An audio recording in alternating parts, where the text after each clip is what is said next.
अब भगवान कृष्ण के जो रूप है उसके माध्यम से भी बहुत गहरा संदेश दिया गया है। इसके बारे में भी चंद शब्दों में जानना जरूरी है। भगवान कृष्ण का रूप आप देखें, इनको अधिकतर दिखाया जाता है कि होठों पर मुरली है, सर के ऊपर मोर पंख है। ये एक नृत्य की एक विशेष मुद्रा में खड़े होते हैं जिसमें उनके शरीर में 3 बेंड होते हैं, 3 लचक घुमाव होते हैं। ये सारी चीज़ें कुछ न कुछ संदेश देती हैं। भगवान कृष्ण का रंग जो है वो नीला रंग है।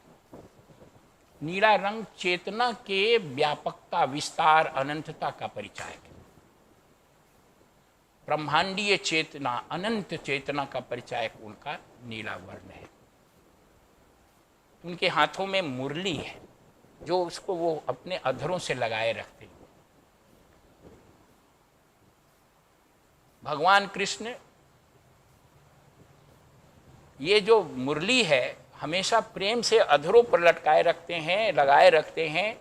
वो ऐसे भक्त का प्रतीक है जो अपने आप को अहंकार शून्य करके पूरी तौर से ईश्वरीय हाथों में अपने जीवन को दे देता है। अहंकार शून्य और पूर्ण समर्पण किया हुआ भक्त का परिचायक वो मुरली है जिसके अंदर पोली है, कुछ नहीं है। और अहंकार जो है वो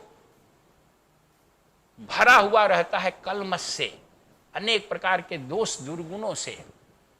लेकिन जब साधक यानी भक्त अपने को अहंकार शून्य कर देता है, दोष रहित, मल रहित और पूर्ण समर्पित कर देता है, ऐसे भक्त को भगवान मुरली की तरह अपने होठों से लगाए रखते हैं और वो दिव्य संगीत उस मुरली से निकलती है।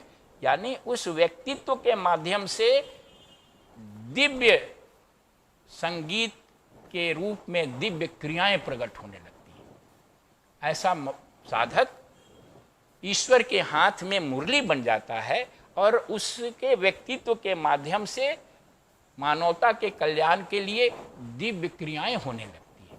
ये मुरली का प्रतीक है। उनके सिर के ऊपर मोर पंख है, मोर का मुकुट धारण करते हैं पंख का, और मोर पंख में नाना रंगों के पंख होते हैं, उसमें कई तरह के रंग होते हैं मोर पंख में। ये परमात्मा की विभिन्न ऐश्वर्य का प्रतीक है, उनकी शक्ति का प्रतीक है, उनकी महिमा का प्रतीक है, उनके ऐश्वर्य का प्रतीक है, उनके ज्ञान का प्रतीक है, उनकी अनंतता, असीमता का प्रतीक है। यानी परम यश, परम ज्ञान, परम वैभव, परम शक्ति, ये सब जो है परमात्मा के लक्षण है, भगवान के लक्षण। 6 गुण होते हैं भगवान में, उसी को कहते हैं। जो परम वैराग्य हो, परम शक्तिमान हो, परम वैभवशाली हो, परम ज्ञानी हो और वो सबको समाहित करने वाला हो, परम प्रिय प्रेमी हो, वो मोर पंख उन्हीं गुणों का परिचायक है। भगवान कृष्ण 3 जगह से वक्रता है उनके शरीर में खड़े होते हैं तो एक खास पोज में खड़े होते हैं। ये 3 जो वक्र है वो 3 गुणों का परिचायक है प्रकृति के, सत्व, रजस और तमस। शुचिता, प्यूरिटी, एक्टिविटी और एनर्सिया। ये जो प्रकृति है, ये जो सृष्टि है, ब्रह्मांड है, ये त्रिगुणमयी है और वो परमात्मा उस त्रिगुणमयी प्रकृति के रचयिता भी हैं, उसके स्वामी भी हैं। उसके वो त्रिगुणमयी प्रकृति के स्वामी है, उसके रचयिता हैं और अपने नियंत्रण में रखते हैं। इसका प्रतीक जो है वो उनकी आकृति है।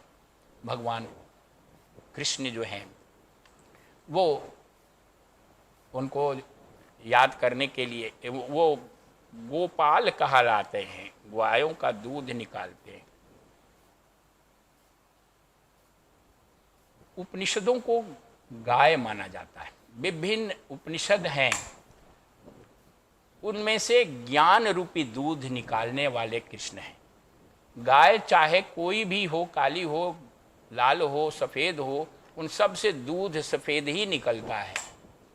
उपनिषद विभिन्न प्रकार के उपनिषद हैं, लेकिन उन विभिन्न उपनिषदों के अंदर का जो ज्ञान का रंग है वो सबका एक ही रंग है। गोपाल वो हैं, वो उपनिषदों के से, उपनिषदों रूपी गाय से ज्ञान रूपी दूध का दोहन करते